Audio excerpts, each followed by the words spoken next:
আসসালামু আলাইকুম প্রিয় বন্ধুরা। আষাঢ় মাসে মৃদু বাতাস বইছে ফুলতলা বাজার সংলগ্ন করতোয়া নদী। দেখুন, নদী হতে লোকজন ট্রলি ট্রাক্টর এর সাহায্যে বালি উত্তোলন করছে।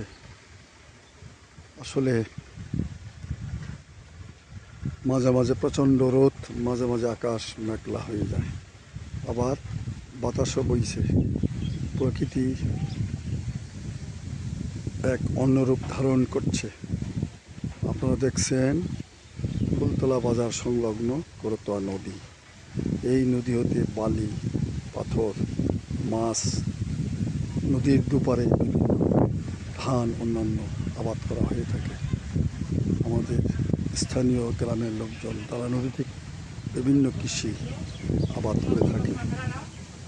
পাশাপাশি নদীর মাছের স্বাদই আলাদা এবং এই মাছগুলোর দামও বেশি।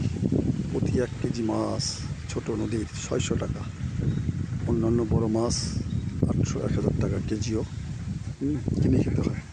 তারপরও তুলনামাফিক মাছ খুব কম, সেরকম মাছ নদীতে এখন নাই।